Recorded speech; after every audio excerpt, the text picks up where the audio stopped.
Hi you guys, welcome to the Chronicles of Time kitchen edition. It's a little bit different than the podcast. What we're going to be doing today, we're going to be cooking, and our theme is some classic 70s dishes that people cooked a lot. And what I did is I kind of picked something that sounded really good to me and something that sounded really good to Summer, so that we would have some stuff that we'd actually enjoy and have around the house for a couple days. We're going to have a carrot cake and we're going to have a quiche. We're going to have a bacon quiche. And it's going to be a lot of cheese, of course.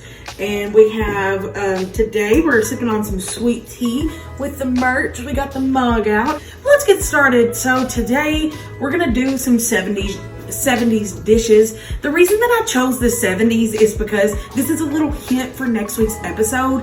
I'm hoping that maybe you can get some of the clues and context clues and see what exactly we're going to be talking about next week. But if not, it's just more exciting to see and just wait and anticipate. So we're going to go ahead and get started. The quiche and the carrot cake both go on 350, but the carrot cake takes longer to cook. So while it's cooking, I'll go ahead and start making the quiche while it's in the oven. And they may at that point be done around the same time, but I don't know, we'll just have to wait and see.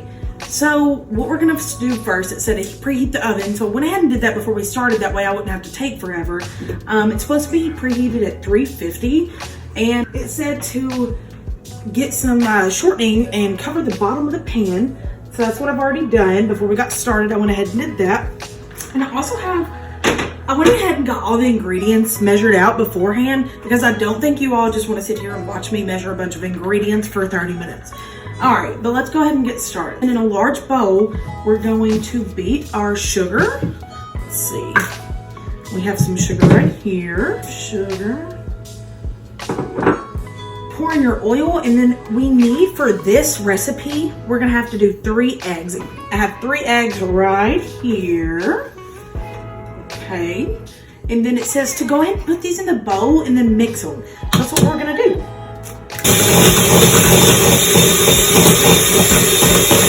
Now that we have that all mixed up, this is what it looks like. And what we're gonna do now, let's see. We're going to go ahead and add some flour, the cinnamon, and also some baking soda. Cinnamon, and we have our flour, soda, right there. And it says put in the salt. Let's see. And I'm not gonna lie to you guys, I forgot to measure out the vanilla. I measured it out for one thing, and I had forgotten to measure it out for this. So we're gonna go ahead and get that measured out. Okay, we're just gonna do a teaspoon here. That's all it calls for. But like I said, I had gotten it ready for the icing, but I had completely forgotten about the cake itself. And you know, that's funny, because earlier I was wondering, I was like, it probably needs some vanilla in it while I'm cooking. I'm actually gonna go ahead and mix this too real quick. Okay, now that we got that mixed in, it said to add the carrots and nuts.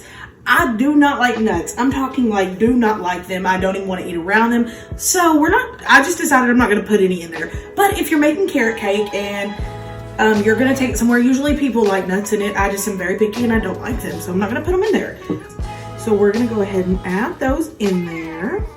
Actually, I'm not going to mix it with the mixer. I'm going to use this, and I'm just going to kind of like stir it, mix it in like that. Okay.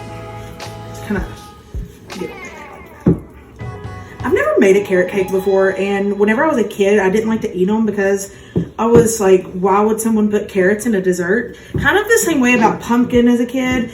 But now as I got older, I tried it and I was like, whoa, this is super duper good.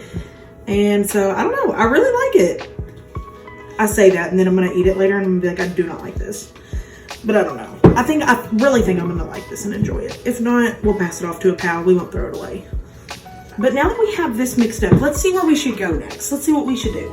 It says to pour it in a pan, and then we're gonna get it in the oven, and then we're gonna start on our quiche. Okay, so it says to bake it for 40 to 45 minutes on 350, and that's what we're gonna do. So we're gonna go ahead and put it in there. But we need to leave some room for the quiche, because we're about to put the quiche in there as well. And we're gonna switch recipes. I'm gonna go ahead and turn this recipe off, and we'll come back to it here in a little bit. Let's go ahead and start the quiche though.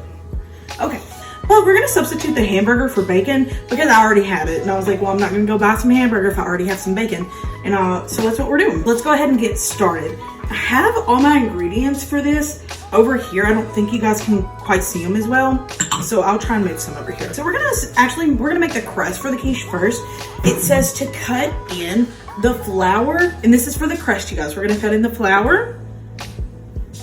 Let's see, we have the shortening here, and I went ahead and left the spoon that I got it with, because to me the easiest way to get shortening out of this is to, and this is not just this, it's out of anything. Shortening is so temperamental and just annoying to get out of anything. So I just use one of these, and I get it the best I can.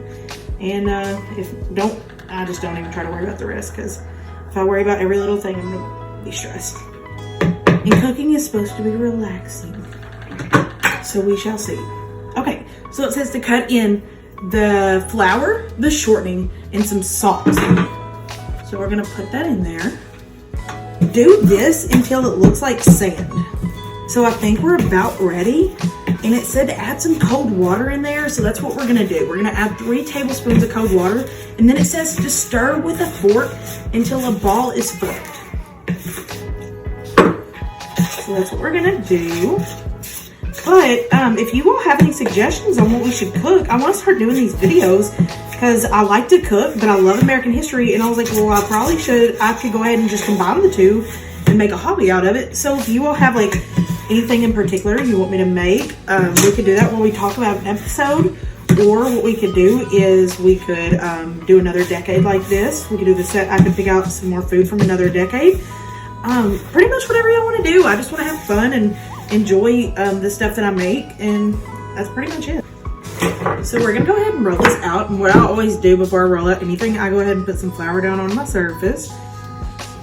Okay, and then we'll roll it up and we'll see what we got. I'm excited because I've never had this, and I think Summer's excited because she's been waiting on me to cook and make this video all day. So she's probably just ready to have some dinner. And you're like, who's Summer? Who does she keep talking about? Summer's my fiance.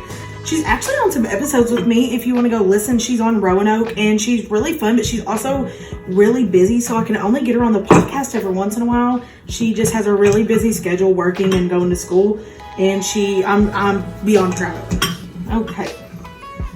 So we're just rolling this out. That's all we're doing. We're getting a crust here, and it's definitely, as it should be, it's giving more of a pie crust than a pizza crust, because that's exactly what this is. It's pretty much just a pie. And I love pie. It's not very pretty, not very round. I probably made it more round, but we're gonna work with what we have because it's gonna be fun. It's getting thin, getting nice. We're about to put it in our pan. It's not that pretty, but it's okay. It's just for me. Not taking it anywhere. It's not getting judged. Well, it's getting judged by you all, but that's okay. Just be nice. Okay. Not the prettiest. Kind of the ugliest, but it's okay. It will taste good. I'm gonna put that over here for now until we get it something to fill it up with. We're gonna go ahead and put our milk in, cheese, eggs, cornstarch in there. Okay. So there's our salt and our pepper in there. Here's our sour cream. I already had it measured out in the fridge. It said to mix all this together, and that's what we're gonna do. We're gonna mix all this together for our quiche. And then what it says next to do, it says to add in your bacon and your onion. So that's what we'll do.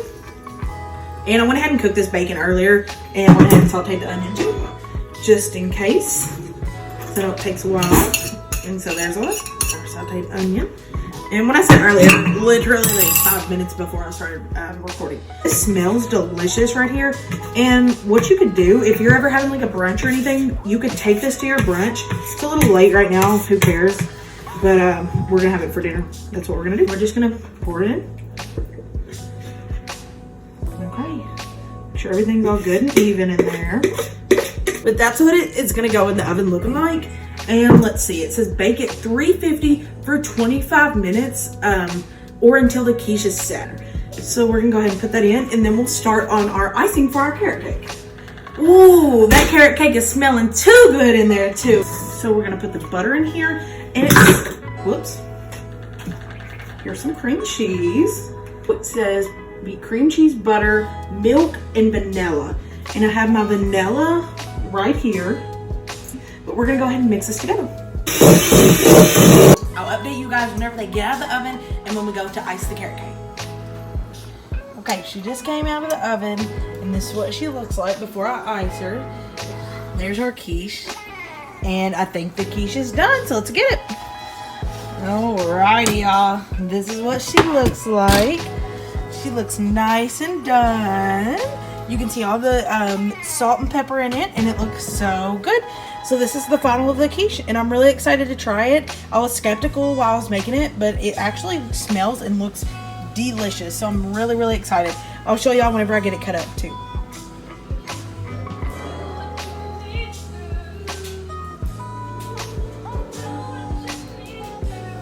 Okay, so we got the cake out of the oven about an hour and a half ago. We've been letting it sit, and here's what the icing looks like. It's super duper good, and let's ice the cake. So it's gonna be a good dish for the fall coming up, and something good to take to, you know, Thanksgiving, or just to have around the house around this time of year. And I don't know, people in the 70s really liked it, and so I mean, I think I really like it. So, well, I guess we'll just have to see. But this is what it looks like. That's it. It has a good layer of icing on it. Sorry, I got a little icing on my finger. But it has a good layer of icing on it, as well as the cake. So the proportions are pretty good on it. And I'll show y'all whenever I get a piece out here in just a minute, because I'm about to eat something. Alright, y'all. I just tried it. My new favorite dessert, baby. Y'all, it's so good. So I guess the 70s, they knew what they were doing. Y'all gotta hop on this. And over here, here's my quiche as well. There's that. So I think it's been a pretty good night. Thank you all so much for tuning in. The food was delicious, and we had a good time too, didn't we? Thank you so much.